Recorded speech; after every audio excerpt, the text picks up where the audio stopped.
एक इस नागरिक संहिता में जमीन का अपने संपत्ति के अधिकार का भी समानता का कानून होना चाहिए।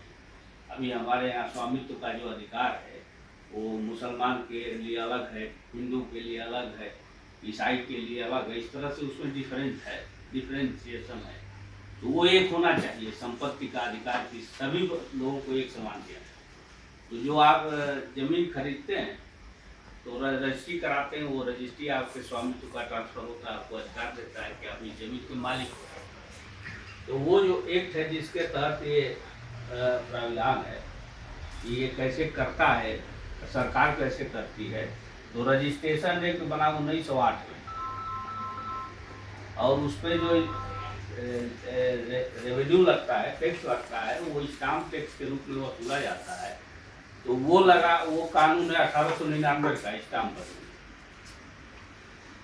हम जब शासन में थे तो 2010 में, क्योंकि ये वैल्यू बदल गए, प्रॉपर्टी के मोड बदल गए, ट्रांजेक्शन के बहुत सारे तरीके हो गए, ऑनलाइन सिस्टम आ गया, MOU आ गया, फ्रेंचाइजी आ गया, तमाम चीज़ें आ गई जो तब नहीं थी।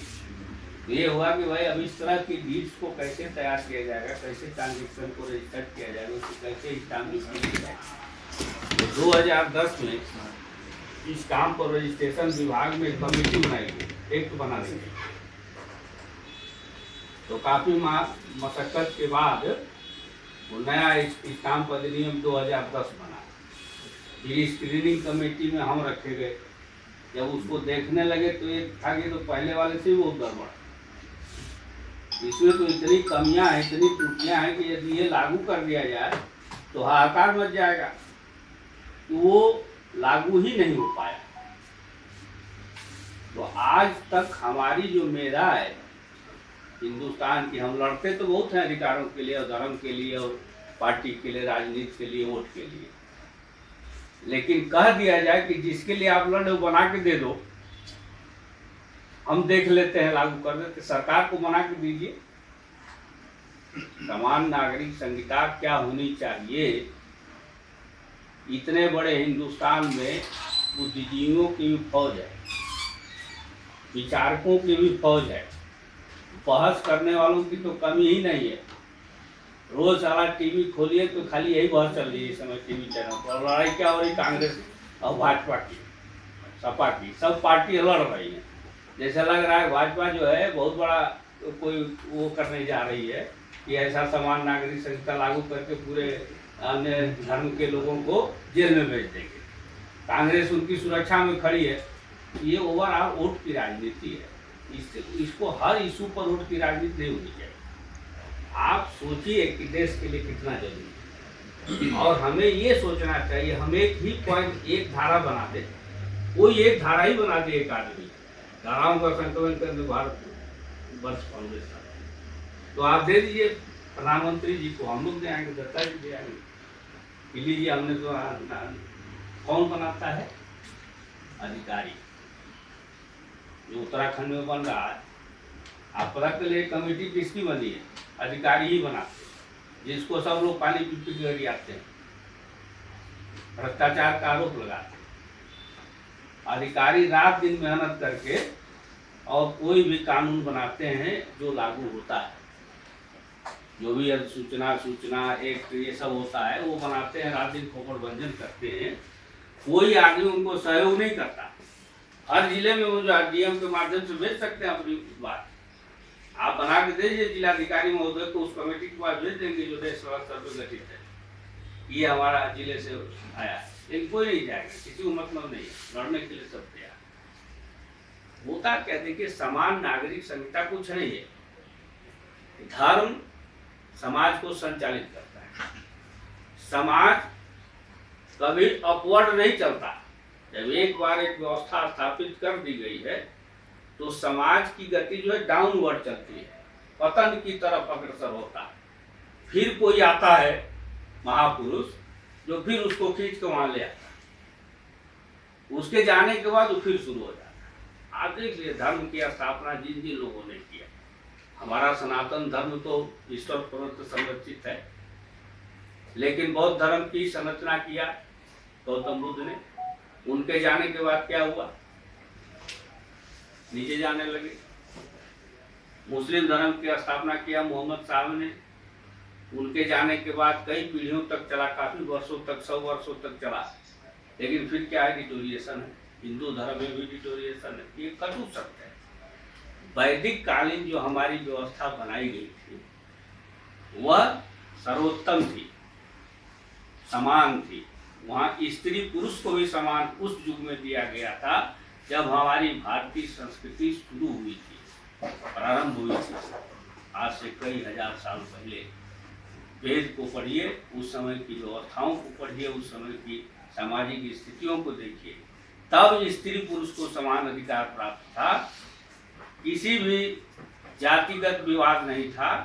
गीता में श्री कृष्ण ने लिखा, चातुर्वर्ण मया सृष्टम गुण कर्म विभाग से। चारों वर्णों की स्थापना मैंने किया है। किस आधार पर?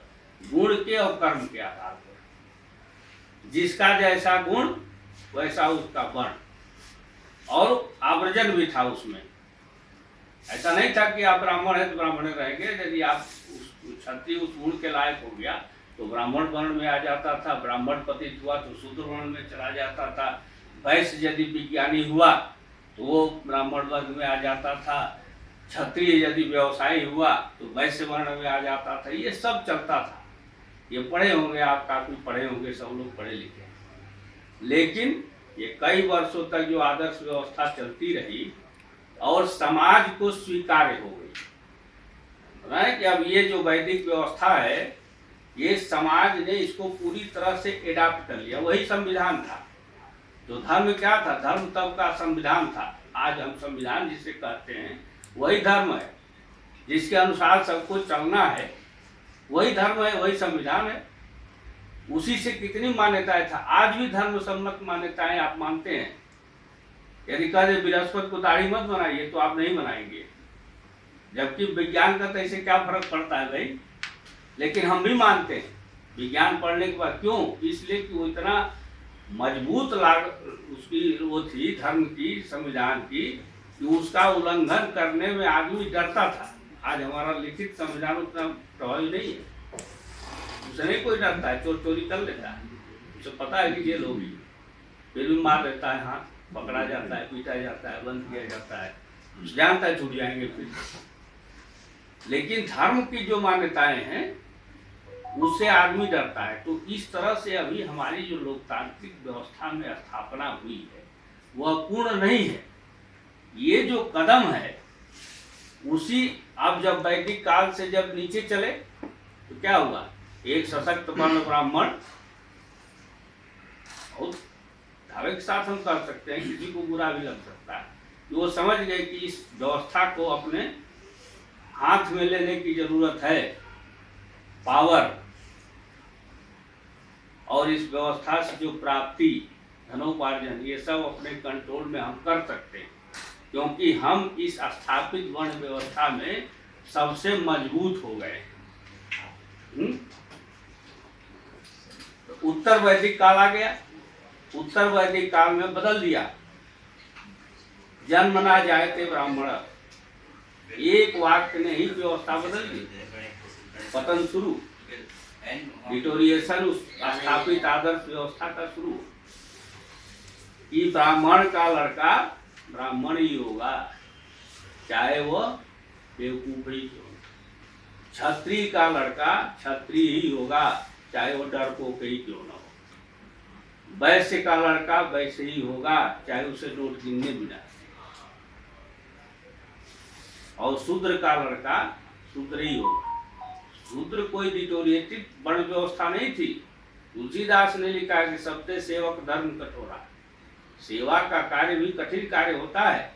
आज सेवा के कार्य से ही लोग जंप कर रहे हैं इस व्यवस्था में। देख रहे हैं ना कि कल तो यहीं बैठे थे, आज कहाँ पहुंच गए हैं। वो कौन सा कर्म है? धर्म है, सेवा। सेवा करने में जो जितना निपुण वह उतना ही सफल।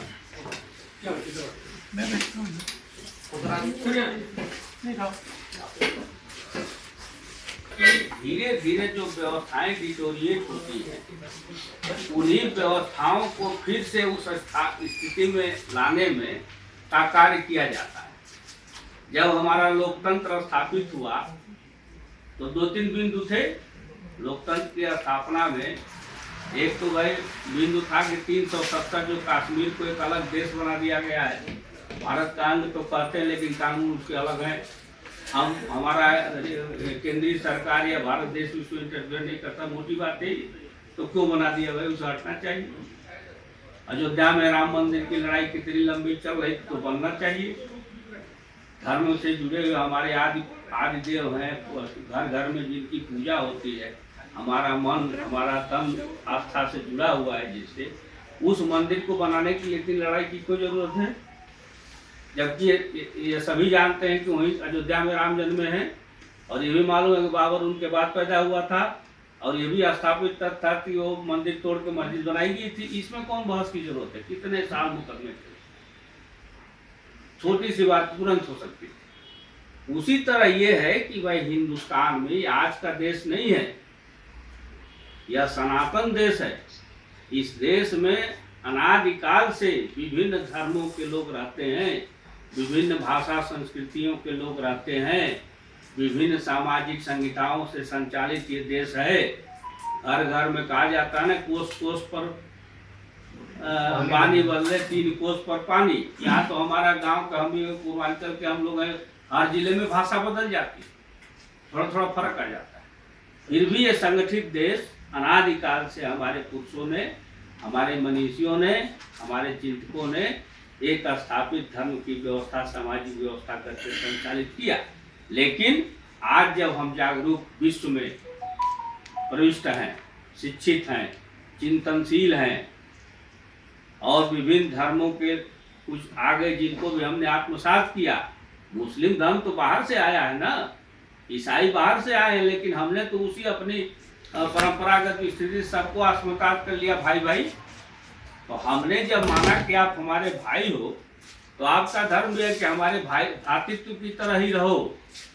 तो क्यों आप विरोध करते हैं हिंदुओं का, क्यों आप विरोध करते हैं हिंदुस्तान का, क्यों आप विरोध करते हैं हिंदू धर्म का, क्यों आप विरोध करते हैं हिंदू संस्कृति का, और क्यों विरोध करते हैं समान नागरिक संहिता का? यही तो धर्म है। सबके लिए कानून हो, स्त्री पुरुष में समानता होनी चाहिए। किसने स्त्री को डिटोरिएट किया? उत्तर वैदिक काल से ही तो आया, जो है भोग्या की तरह स्त्री को स्थापित कर दिया गया। तो हमने ही समाज की डिटोरिएशन, पतन की व्यवस्था ने स्त्री को डिटोरिएट कर दिया, पुरुष प्रधान समाज बना दिया। अब तो मानिए कि अब नहीं चलेगा, पढ़ के आगे बढ़ गई, हर क्षेत्र में आगे बढ़ गई, दिखने लगा, हवाई जहाज उड़ाने लगी, हर क्षेत्र में प्रशासन भी चलाने लगी, सुरक्षा पर भी तैनाती होने लगी। तो अब काहे लिए कानून ऐसा रखेंगे जिसमें स्त्री पुरुष में विरोध हो? समान मजबूत स्थापित दोनों पैरेलल स्तंभ की तरह खड़े करिए समाज में स्त्री और पुरुष को, तभी देश बढ़ेगा, हम भी बढ़ेंगे। क्यों किसी धर्म में किसी को विशेषाधिकार प्राप्त हो? किसी भी धर्म को धार्मिक विशेषाधिकार नहीं होना चाहिए, सबका अधिकार बराबर होना चाहिए। किसी भी समाज में किसी भी व्यक्ति को विशेषाधिकार क्यों दिया जाए? हमारे संविधान ने तो नहीं दिया, प्रधानमंत्री को विशेषाधिकार तो नहीं दिया गया है। भले वो विशेषाधिकार की व्यवस्था बना दी गई हो, वही नहीं होनी चाहिए। यदि यह खत्म हो जाएगा, धर्म का तनाव खत्म हो जाएगा, सीमा का तनाव खत्म हो जाएगा, और धार्मिक विविधता में हत्याएं और अपराध खत्म हो जाएंगे, तो ये सब कुछ खत्म हो जाएगा, इसकी जरूरत नहीं पड़ेगी। इसलिए हम कहते हैं कि समान नागरिक संहिता इस देश में लागू होने बहुत जरूरी है, होनी ही चाहिए। और यदि कोई विरोध करता है तो कारण बता दे। आप खुली व्यवस्था है, कोई भाजपा चोरी छुपे आपके लिए दंड की व्यवस्था नहीं कर देगी। ये तो खुले मंच पर आएगा, संसद में बहस होगी, उस पर आप अपने विचार दीजिए, उसमें संशोधन होंगे। कांग्रेस कहते हैं कि आप छुपे छुपे कुछ कर देंगे, क्यों कर देंगे भाई? कहाँ से छिपा के मोदी जी लागू कर देंगे? कैसे छिप के कोई कानून लागू हो जाएगा? ये संभव नहीं है इस देश में। अब सवाल है कि भाई जब आप क्रेडिट से क्यों घबराते? जो करेगा उसे क्रेडिट मिलेगी। इसके लिए आप ये कहें कि अब हम क्रेडिट न लें, तो ये संभव नहीं।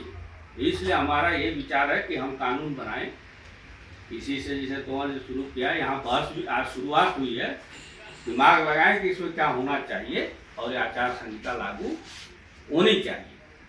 धन्यवाद।